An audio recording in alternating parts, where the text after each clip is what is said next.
이번 시간에 이어서 보실 부분은 기숙사 하 과정의 네 번째 강좌 시간인데요. 앞서 1, 2, 3강에서 장명근 기수사님께서 일단 포소화 설비하고 재현 설비 관련된 부분들을 수업을 해주셨는데, 일단 제가 조금 이어서 할 부분이 교재 30페이지에 보시게 되면 21번에 포소화 설비 이제 계산 문제들 마무리하고 다음 설비 좀 넘어가면서 설명을 좀 드리도록 하겠습니다.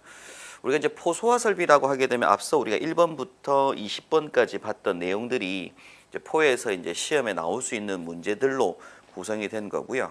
뭐 파포 현상이라는 용어도 공부하셨을 거고 혼합 장치라고 하는 파트도 공부를 하셨을 건데, 일단 화자재 기준상에서 일단 포소화 설비의 설치 기준에 대해서 앞서서 우리가 참고 설명으로 강의로 한번 보고 넘어오셨을 건데, 지금 이어서 일단 포소화 설비에 대한 대략적인 일단 설명을 앞서 장명희 교수님께서 강의를 해주셨을 거고, 제가 이어서 30페이지 21번에 계산 문제 푸는 법만 설명 좀 드리고 교재 수정할 게 좀 있어서 수정하면서 계속 이어서 교재로 조금 설명을 좀 드리도록 하겠습니다.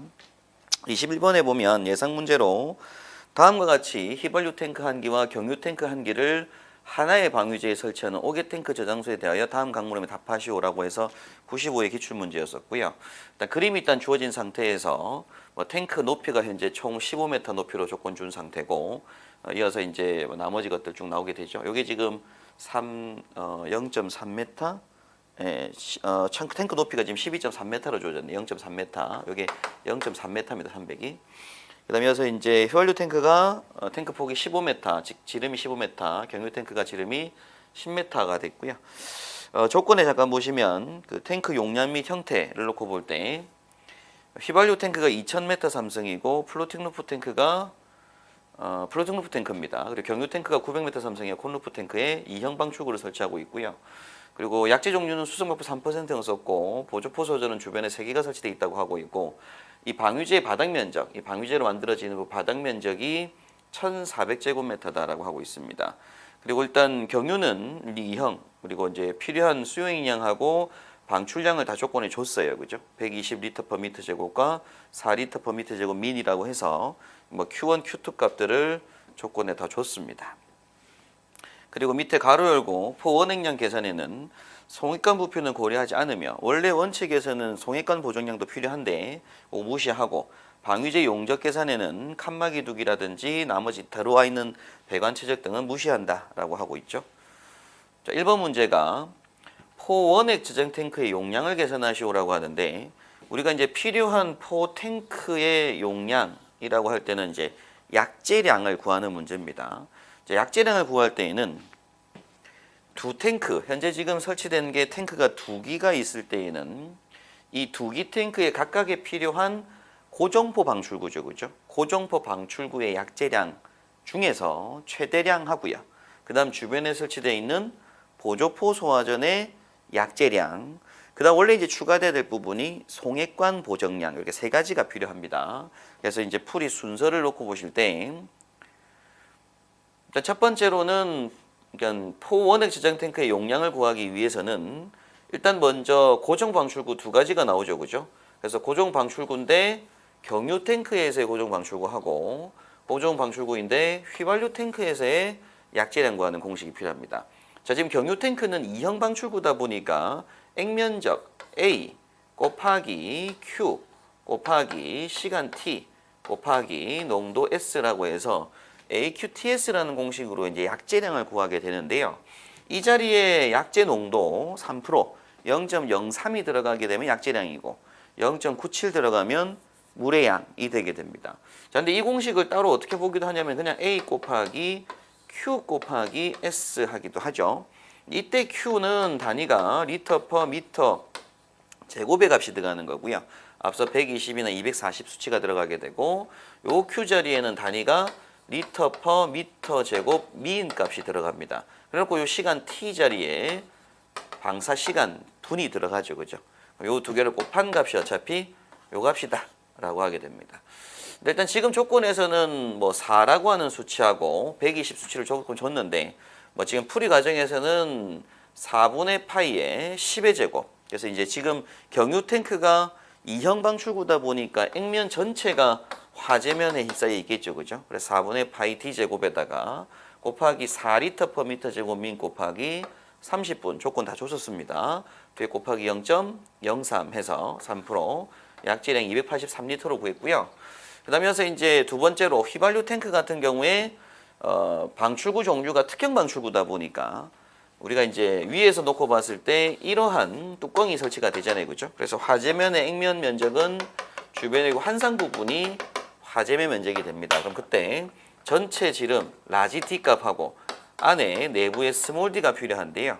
그래서 4분의 파이 d 제곱 마이너스 d 제곱을 하는데 지금 현재 조건에서 굽돌이판하고 탱크 옆판하고 굽돌이판 거리가 제일 첫 조건에 0.6m라고 처음 돼 있었어요. 그죠? 여기도 간격이 0.6m. 그래서 이제 양쪽에 1.2m가 빠지죠. 그래서 스몰 d 값이 얼마냐면 13.8m입니다. 그래서 4분의 파이에 15의 제곱 마이너스 4분의 파이에 13.8의 제곱 한 값이 되겠죠. 면적.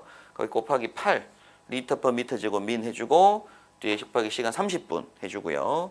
농도 0.03 하게 되면 195리터 나옵니다. 그래서 일단은 먼저 가로 1, 2번 중에서는 무슨 양으로?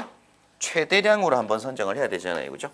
최대량으로 선정을 하고 그 다음 보조포에서 필요한 양은 N 그리고 이제 Q, T 그리고 N 자리에 들어가는 이 값에 들어가는 부분이 개수가 3개라고 좀 조건을 줬고요. 그리고 방사량이 400리터 퍼민입니다. 그죠? 보조포 소화전 한 개당 400리터 퍼민, 시간은 20분이고요. 그래서 이걸 우리가 이제 N 곱하기 뭐라고 하기도 하냐면 그냥 8000 곱하기 S 하기도 해요. N 곱하기 8000 곱하기 S. 우리 일반 주차장에 쓰는 포소화전 설비 같은 경우에는 N 곱하기 6000 곱하기 S. 그때 6000 나온 이유가 300리터 퍼민으로 20분. 근데 보조포 소화전은 위험물에 사용되는 보조포 소화전은 N 곱하기 8000 곱하기 S입니다. 400리터 퍼민 곱하기 20분. 그래서 이제 N 곱하기 8000 곱하기 0.03 하니까 720리터 나오죠. 그죠? 그래서 답은 뭐가 되는 거냐면 최대량인 283과 720을 합한 1003리터로 답을 구해주게 됐습니다. 근데 여기 만약 송액관이 있다고 하게 되면 가로 4번 해가지고 뭐가 들어가야 돼요? 송액관 보정량 추가로 필요하죠. 그죠? 그건 나중에 좀 다음 문제 보게 될 거니까 그때 보도록 하고요. 그 다음 두 번째 문제, 2번 문제가 펌프의 토출량을 구하시오라고 하는 문제입니다. 그래서 가압 송수장치 펌프의 유량 LPM 구하시오라는 문제인데 리터 퍼민 구할 때에는 우리가 봤던 액면적 A 자리에다가 4리터 퍼 미터 제곱민 곱하기 30분 한 값 했을 때는 수용액량 그리고 뒤에 이제 농도 S까지 했을 때 약질량이 나오는 건데 그냥 바로 4까지만 하는 거죠. 뒤에 시간 안 곱하고요. 그래서 이제 이 값도 알고 계셔야 되는 이유가 뒤에 시간을 안 곱하면 바로 펌프 토출량이 나옵니다. 4분의 파이 D 제곱 10의 제곱 곱하기 4리터 퍼 미터 제곱 민 하게 되면 314 리터 퍼 민으로 구해주게 되고요. 그다음에 여기서 이제 휘발유 탱크 같은 경우에는 마찬가지로 4분의 파이의 D 제곱 마이너스 4분의 파이 D 제곱 해서 8입니다. 8 기준이 8리터 미터 제곱 민 해보니까 217 나왔어요. 그럼 여기서도 당연히 둘 중에 어떤 거? 더 큰 양입니다. 더 큰 LPM 필요한 거예요. 펌프가 314리터 펌프 필요하고 자, 보조포 소화전 같은 경우에는 앞서 우리가 N 곱하기 400리터 퍼민 곱하기 20분도 알고 계시는 이유가 20분을 안 곱하고 400리터 퍼민까지만 해주면 바로 뭐가 나와요? 토출량 나오죠. 그죠? 그래서 1200 합쳐서 이 두 개를 합치는 거죠. 이건 보실 필요 없고 그래서 1514리터 퍼민 값이 나오게 됩니다. 자, 하나 주의할 건 우리가 앞서 봤던 수용액약이나 약재량 구하는 문제에서는 송액관이 보정이 돼야 되는데 가압 송수장치의 토출량을 구할 때에는 배관 내를 지나가는 액체가 뭐 몇 분당 얼마 지나가야 된다는 기준이 없기 때문에 송액관 보정은 필요 없습니다. 조건에 있었다 하더라도 송액관이 조건에 있었다 하더라도 그래서 이때 토출량 값은 314하고 1200 합친 1514로 답을 하게 됩니다. 그 다음에 3번 문제가 이제 수원량 구하는 문제인데 앞서 1번 문제하고 3번 문제 같은 문제예요. 그래서 3번 문제에서는 해당 고량의 마지막에 농도 S를 뭘로 잡고요? 0.03이 아니라 0.97로 잡고 0.97로 잡고 0.97 잡고 풀어서 마찬가지로 경유탱크가 더 큽니다. 계산했을 때 경유탱크량하고 여기 보조포 소화전 양을 합친 값으로 32,422리터 그래서 32.42m3이 구해지게 되죠.